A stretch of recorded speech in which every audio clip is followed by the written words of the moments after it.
بسم اللہ الرحمن الرحیم اللہم صلی علی محمد وعلی آل محمد مبارک وسلم۔ تمام دیکھنے والوں کو، میرے بہنوں کو، میرے بھائیوں کو السلام علیکم۔ آج پھر ایک تاکرات اور ہو سکتا ہے کہ لیلۃ القدر ہو جائے، اور آج میں نے سوچا کہ بجائے اس کے کہ کسی نئے چیز پر بات کی جائے، کسی نئے موضوع پر بات کی جائے، کیوں نہ ہم اپنے پچھلے موضوع سے پہ رہتے ہوئے دوبارہ بات کریں اور دیکھیں کہ ہم میں سے کس کس کو توبہ کی توفیق ہوئی، اور جس کو نہیں ہوئی کوئی بات نہیں، آج پھر ایک بڑی رات ہے۔ اور اگر آج کی رات لیلۃ القدر نہیں بھی ہوتی تو آپ اللہ سے گمان رکھیے گا کہ یا اللہ آج لیلۃ القدر والی برکات ہمیں عطا فرما دے، تو اللہ بڑے غفور الرحیم ہے۔ کیونکہ دیکھیں، اگر آج ہم توبہ سے رہ گئے تو بہت بڑی بدقسمتی ہے۔ اور ہم اس دن کیا بات کر رہے تھے؟ کون سے 4 لوگ ہیں جن کو لیلۃ القدر نہیں ملتی؟ پہلا، جو مستقل نشہ کرنے والا ہو، جس کو نشے کی عادت ہو، اس کو لیلۃ القدر نہیں ملتی۔ جو اپنے ماں باپ کا نافرمان ہو، اس کو لیلۃ القدر نہیں ملتی۔ تیسرا، جو اپنے رشتہ داروں سے قطع تعلقی کرتا ہے، اس کو لیلۃ القدر نہیں ملتی۔ اور چوتھا وہ ہے جو کسی کے لیے دل میں بغض اور کینہ رکھتا ہے۔ ہمیں لگتا ہے یہ بہت مشکل کام ہے، اس سے اپنے آپ کو پاک کر لینا، اور اگر میں آپ کو اپنے ایکسپیرینس سے بتاؤں تو میں سمجھتا ہوں بہت آسان کام ہے۔ ہو سکتا ہے ان میں سے کئی برائیاں مجھ میں ابھی بھی ہوں، ہو سکتا ہے، لیکن اللہ has given me a bonus night۔ اس کو بولتے ہیں بونس نائٹ۔ ہم میں سے کوئی مکمل تو ہے نہیں، ہم سب میں خامیاں ہیں، ہم سب کے دل میں لوگوں کے لیے حسد بھی آتی ہے، بغض بھی آتا ہے، کینہ بھی آتا ہے، لیکن پھر اللہ نے ایک معافی کا راستہ روکا ہے۔ اور اللہ کے نبی نے فرمایا کہ آج کی رات میں جو توبہ سے رہ گیا نا، وہ بہت بدقسمت ہے۔ تو ایک تو بدقسمت ہم اپنے عمل سے ہو جائیں، اوپر سے موقع ملے اور اس کو اویل نہ کریں، دوسرے بدقسمت بن جائیں۔ اللہ کے نبی صلی اللہ تعالی علیہ وسلم جمعے کی نماز کا خطبہ فرمانے کے لیے ممبر پر تشریف لے جا رہے ہیں، تو پہلے ہی سیڑھی پر قدم رکھا تو آپ نے فرمایا آمین۔ تو صحابہ نے کہا یہ آپ نے آمین کیوں کہا؟ دوسری سیڑھی پہ پہنچے فرمایا آمین، تیسری سیڑھی پہ پہنچے تو فرمایا آمین۔ جب نماز ختم ہوئی سارے صحابہ ساتھ جمع ہوئے، کہا یا رسول اللہ عرض فرمائیے، آپ فرمائیے کہ یہ کیا ماجرا ہوا؟ تو آپ نے فرمایا جب میں نے پہلی سیڑھی پہ پاؤں رکھا تو حضرت جبرائیل علیہ السلام آئے، اور حضرت جبرائیل علیہ السلام نے کہا کہ جس کے ماں باپ بوڑھے ہو کر کسی کے ساتھ ہوں اور وہ اپنی جنت نہ کما سکے تو بربادی ہے اس شخص کے لیے۔ یہ فرما رہے ہیں کیا کہ بربادی ہے اس شخص کے لیے۔ آپ نے فرمایا جب میں دوسری سیڑھی پر پہنچا تو حضرت جبرائیل نے کہا برباد ہو گیا وہ شخص جس نے آپ کا ذکر سنا اور درود نہیں پڑھا۔ اس پر میں نے بولا آمین۔ جب میں تیسری سیڑھی پر پہنچا تو آپ نے حضرت جبرائیل نے فرمایا کہ برباد ہو گیا وہ شخص جس کو رمضان ملا اور اس میں وہ توبہ نہ کر سکا، اور میں نے کہا آمین۔ تو دیکھیے اللہ کے نبی فرما رہے ہیں کہ برباد ہوا وہ شخص جس نے ماں باپ سے صلح نہ کی اس مہینے میں، برباد ہوا وہ شخص جس نے رمضان توبہ جس کو نہیں ملی، اور تیسرا وہ کہ جب بھی آپ کا نام لیا جائے جو ان پہ درود نہ بھیجے وہ برباد ہوا۔ تو میرے بھائیوں، میرے بہنوں، آج کی رات ہمیں پھر مل گئی ہے، آج اللہ سے توبہ کر لیتے ہیں۔ ایک دفعہ آپ جناب صلی اللہ علیہ وسلم مسجد میں بیٹھے ہوئے، 7 صحابہ بیٹھے ہوئے، تو آپ نے کہا جنتی آ گیا۔ تو صحابہ نے سب نے ٹٹکی لگا کے دروازے پہ دیکھا کون آ رہا ہے، تو دیکھے ایک صحابی، وہ انصار صحابی تھے، تشریف لائے، اور ان میں سے کسی نے پہچانا نہیں، بات آئی گئی ہوگی۔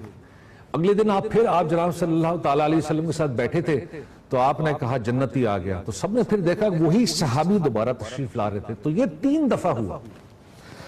جب یہ 3 دفعہ ہوا تو عبداللہ بن عمر ایک صحابی تھے، ان کے، اور وہ بہت ذاکرین میں ان کا شمار تھا، اور بہت قرآن پڑھنے والے، بہت عبادت گزار. تو ان کے دل میں آئی کہ یہ کیا وجہ ہے کہ اللہ کے نبی نے 3 دفعہ کہا کہ یہ جنتی ہے، میں معلوم کرنا چاہتا ہوں. تو حضرت عبداللہ ان کے پاس گئے اور ان سے جا کے کہا، حضرت مجھے گھر میں اپنے میں یہیں رہتا ہوں، کچھ تکلیف ہے، اگر آپ برا نہ مانیں تو میں ایک رات آپ کے ساتھ وہاں گزار لوں. انہوں نے کہا جی شوق سے میرے ساتھ گزاری ہے. اب آپ نے انہی کی کمرے کے ساتھ بستر لگا لیا، چادر ایسے رکھی ہوئی تھی، لیکن دیکھنا چاہ رہے تھے کہ یہ رات کو اٹھ کے ایسا کیا عمل کرتے ہیں کہ اللہ کے نبی نے 3 دفعہ پکار کر کہا کہ جنتی آ رہا ہے. تو آپ نے دیکھا کہ انہوں نے عشاء پڑھی، اپنی دعائیں وائیں پڑھ کے، سب پھونک پھانک کے، سب حصار وصار باندھ کے سو گئے. تو اب وہ حضرت عبداللہ انتظار کر رہے ہیں کہ اٹھیں گے. تو صبح فجر پہ اٹھے اور فجر کی نماز پڑھی، تہجد بھی نہیں پڑھی. تو ایک رات، دوسری رات پھر انہوں نے یہی ماجرا دیکھا. تو تیسرے دن ان سے رہا نہ گیا. انہوں نے کہا حضرت ہم سارے وہاں بیٹھے تھے تو اللہ کے نبی نے فرمایا جنتی آ گیا، جنتی آ گیا، جنتی آ گیا.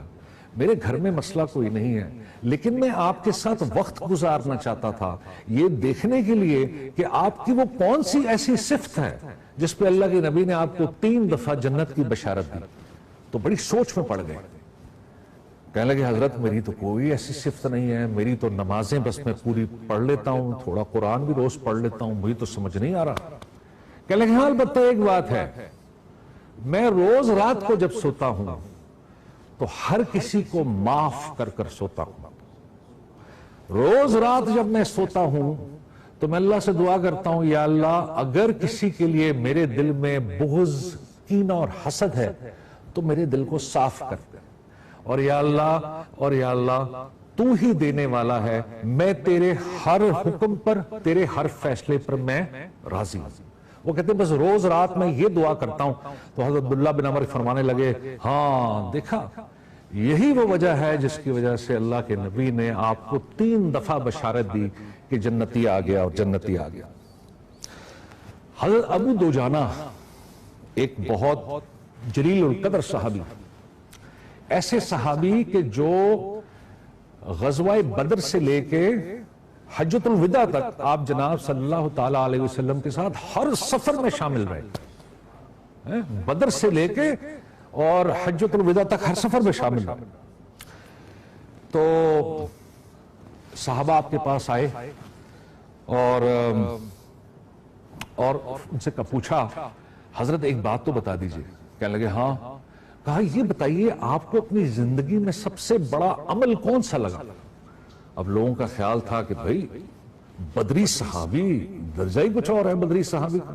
آپ بدری صحابی بھی، سارے غزوات میں آپ جناب صلی اللہ تعالی علیہ وسلم کے ساتھ شریک، اور حجۃ الوداع میں آپ کے بالکل زیر سایہ کھڑے جب آپ جناب صلی اللہ تعالی علیہ وسلم خطبہ فرما رہے ہیں تو یہ کچھ بھی کہہ سکتے تھے. فرمانے لگے میری نظر میں سب سے جو بڑا عمل ہے وہ 2 ہیں. ایک، میں نے کبھی کسی کو تکلیف نہیں دی، اور دوسرا میں نے کبھی کسی کے لیے دل میں بغض اور کینہ نہیں رکھا. میرے بھائیوں، دوستوں، بہنوں، تبھی اللہ کے نبی نے فرمایا کہ آخرت کے دن تمہارے پلڑے میں سب سے جو بھاری اور قیمتی عمل ہوگا وہ اچھے اخلاق ہوں گے. یہ نہیں کہا اچھی نماز ہوگی، نماز تو فرض ہے ہی ہے، پڑھنی ہی پڑھنی ہے، زکوٰۃ دینی ہی دینی ہے، روزے رکھنے ہی رکھنے ہیں، یہ فرض ہے. کیا فرما رہے ہیں کہ سب سے قیمتی چیز کیا ہے تمہارے پلڑے میں؟ اچھے اخلاق. تو میرے بھائیوں، آج اس پورے ٹاپک کو دوبارہ ڈسکس کرنے کا جو مقصد تھا وہ یہ تھا کہ آج پھر بڑی رات ہے.